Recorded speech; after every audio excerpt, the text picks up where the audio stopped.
The lifestyle that I have right now, fellow human, is absolutely not for everyone.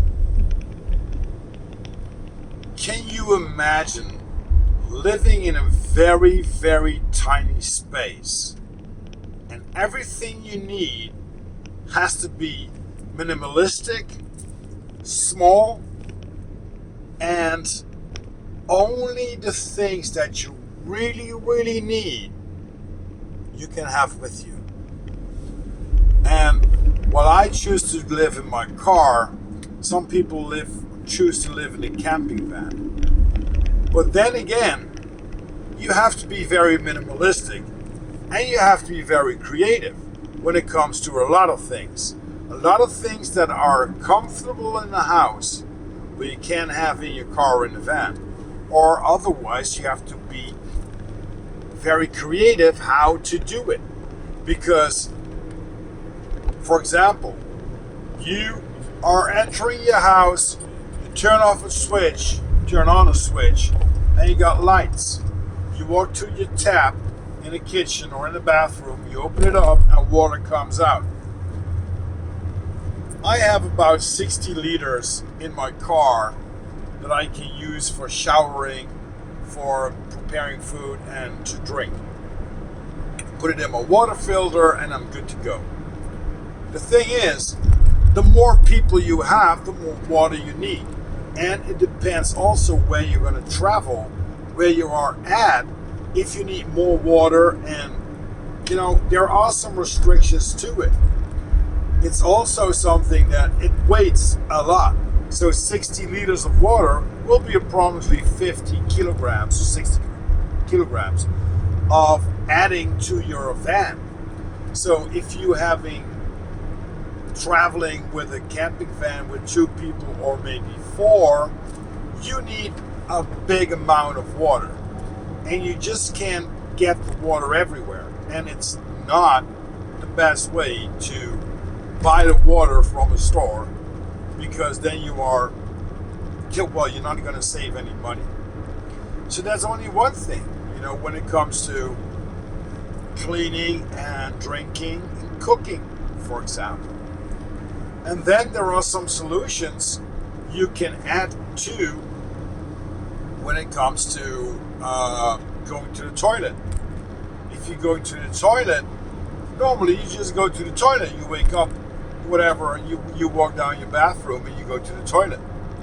Well, that's a little bit different if you are living in a car like me as a nomad. So yes, I do pee outside because I think it's a product of nature and it will get back to the soil. With pooping, that's maybe for a lot of people a different story, and they not feel comfortable about doing that in nature. But if you dig a hole, you put in a poo, and you take some normal paper to wipe your ass, I think that's pretty the best way to do it. Yes, you could do a very, very simple trick if you're living in a van. So you have these chemical toilets, but I'm not a big fan of them because they're polluting the environment, and you have to be on a specific place to get rid of all the stuff. What I did when I was living a little bit bigger was having a bucket, put a biodegradable bag in it, and put some sawdust in it, first of all. Then you do your poo, and you push, and you pull, you throw some stardust on it so it won't smell, and it takes out the moisture, and you will be astonished how clean it is. You can do that, well, it depends on how much you poo, of course, but once you're done and once you think that your bag is full enough, you can just deposit it back to nature because it's compost. So you can also compost it if you have a place to go. So the other thing is with just like I talked about, showering and going to the toilet. There's so many 24/7s right now in Europe and in America and all across the country open that have restaurants where you can perfectly go to the toilet. So, for example, McDonald's. It's not something like a fancy restaurant, but you can do whatever you have to do. The other thing I would recommend is depends on what country that you are or what continent, is to get a Planet Fitness or Basic Fit subscription. So what you can do with that is several things. First of all, you can shower, you can work out, go to the toilet, and eventually wash your clothes. And if you have a little bit expensive subscription, you can also use sauna or maybe some massage chairs that are available if you upgrade your description. So with that said, it's also very doable nowadays to go to a gas station and you can do your laundry. And the other thing you have to think about is the fabrics you're going to wear.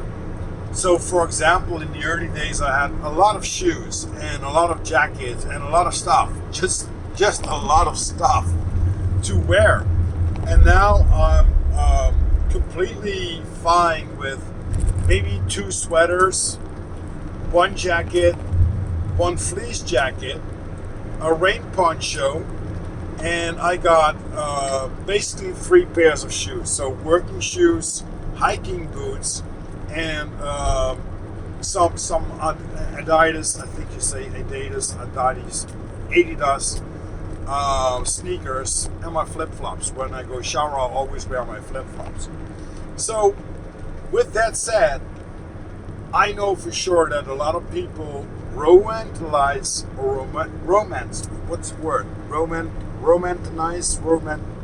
romance the thing of being a nomad, but it comes with its challenges, and you have to be aware of your where you're going to drive through, because a car needs maintenance. Right now, I'm very lucky to live in the south of the Netherlands, so I can go cross-border to Germany and to Belgium, for example, because right now the prices of gasoline in the Netherlands are immense.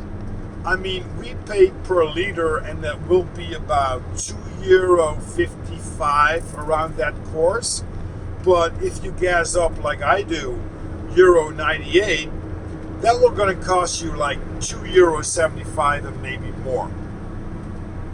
If you go to Germany a month ago, that was doable because it was like €2.10, €2.20 for the same gasoline, so the €98.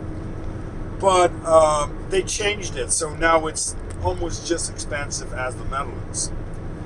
But if I drive 40 kilometers to Belgium, for example, I can gas up for €2.09. That's a big difference. Also with the maintenance of the car. The car needs maintenance. Where are you in whatever continent? And what are the maintenance costs when it comes to new tires or new oil? Just all these things that are very basic if you're just living in a box, right? And so I thought, just as I'm on the road, I'm always on the road, I just share you some insights about the stuff that I'm, challenged with while I'm living on the road. I think there are some key points to this. It really depends on what you really need. It depends on what you seek as comfort and how experienced you are by living basically with the minimum. If you can do that, you're quite good to go. And along the way, you will encounter your challenges, because nothing will be a beautiful road. There will always be some bumps and some obstacles to that challenge you to live the life that you want. But to be honest, for me, the freedom that I have traveling around, it's priceless. There's no one that could tell me differently, because, well, it's just how it is. For me, for my personal opinion. So I hope you like this video. I'm gonna put down a link on this video because I was a guest talking about my nomad lifestyle at a podcast last Strong. So I hope you're gonna get more insights about the nomad lifestyle that I have, and if you have anything to say or to comment, please do it down below. Subscribe and like to my videos. It really helps me and the channel grow. And I wish you a beautiful, magical day, fellow you. Have a good one. Ciao.